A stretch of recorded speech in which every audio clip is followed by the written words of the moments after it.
Ricky Stanicky is finally out, and this is the first comedy movie that has existed for a while, especially because it was the first appearance for Zac Efron after his astonishing performance in The Iron Claw. I wanted to see more of him in other movies, or that's what I thought. The film is directed by the American writer and director Peter Farrelly, known for many comedy films such as Dumb and Dumber and Green Book, which won the Oscar for Best Picture at the time. Peter Farrelly also co-wrote in the film alongside several other writers, including Brian Jarvis, Pete Jones, and James Lee Freeman. The film Ricky Stanicky stars the American singer and actor Zac Efron, who portrayed the character Dean. If you're familiar, Zac originally gained fame as a talented singer, starting his artistic career with singing in his role in the musical High School Musical, which propelled him to stardom. As I said, I wanted to see more of Zac after The Iron Claw, but I'll discuss that later in the video. Also, we have John Cena, who played the role of Rod, who was playing the character Ricky Stanicky. I'll explain. Cena is widely known in the wrestling industry. In addition to being an actor, producer, and writer, he's also a former rapper. We've seen him in various roles in many films, such as Bumblebee and 12 Rounds, and his film with Jackie Chan, Hidden Strike. We have Jermaine Fowler, who played the character Wes, and Andrew Santino, who portrayed the character JT. The leading female roles were for Lex Scott Davis, who played the character Erin, Dean's wife, and Anja Savkic, who played the role of Susan, JT's wife. The movie's story revolves around three friends who have known each other since childhood. They decide to invent a fictional character named Ricky Stanicky, whom they pretend to talk to whenever they need an excuse to escape responsibilities or awkward situations. However, their deception is jeopardized when their families become suspicious and want to meet Ricky. To maintain the lie, they enlist someone to impersonate Ricky in real life. The film presents this in a comedic and lighthearted manner, avoiding drama. I initially liked the movie. I especially enjoyed the bond between the three friends, who, since childhood, have agreed to cover up each other's disasters, leading to the creation of Ricky Stanicky. Their relationship felt genuine and the chemistry between them was strong. I appreciated how in the very first scene, even before the opening credits, we learned about their vivacious actions from childhood, highlighting their deep-rooted friendship. Acting-wise, most of the actors in the film were doing fine. We saw seamless comedic performances from them without any overreaction. On the contrary, and this is what I wanted to discuss regarding Zac Efron, he wasn't himself. He wasn't acting. He didn't do that well. I expected a lot from him since his iconic role in The Iron Claw.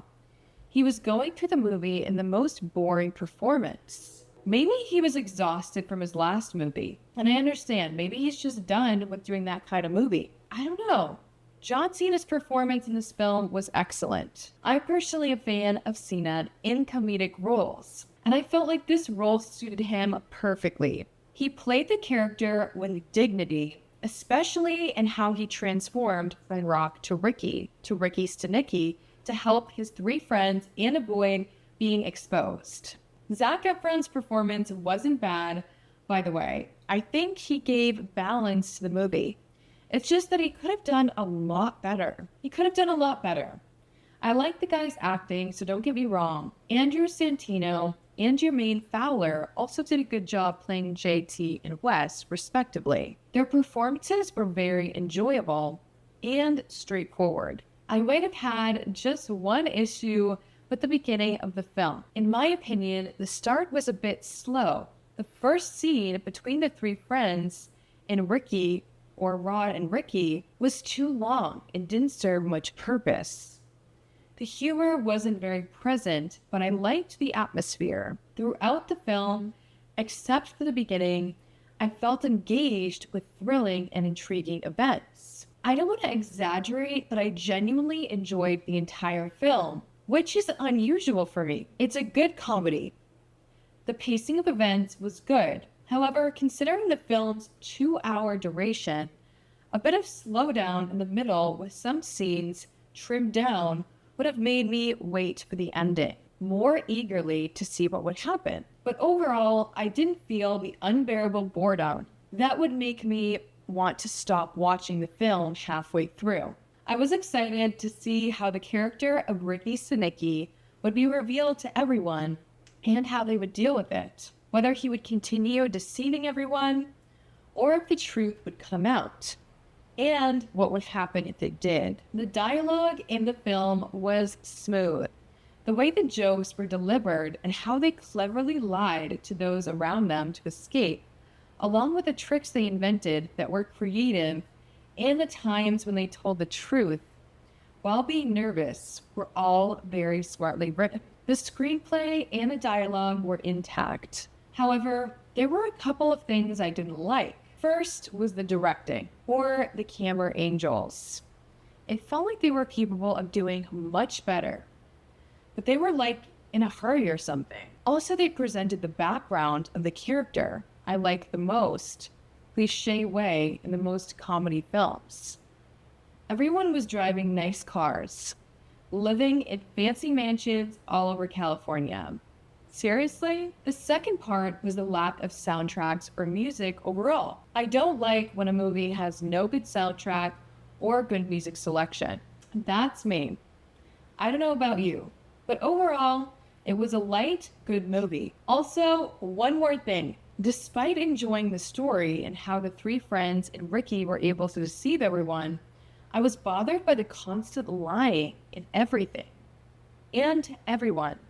For me, I was eagerly waiting for them to be exposed because they were really getting on my nerves. There's just too much deceiving. No life can continue this way. That's why I liked the scene when Aaron confronts Dean and discovers the whole truth, which was finally revealed. The ending of the film was nice, and I liked that it didn't turn into drama. The film is rated R, which is very appropriate due to the scenes, language, and strange ideas it contains. It's definitely not suitable for kids. Ricky Stanicky is an enjoyable comedy film with a runtime of about 2 hours, and in my opinion, it's worth watching. That's it. Tell me what you think about the movie if you've seen it.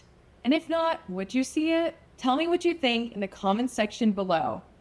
And don't hesitate to drop any recommendations to watch. Tell me what you're hyped for in the next video, and don't forget to share, like, and subscribe for more content like this. Thank you for watching, and I'll see you in the next one. Peace.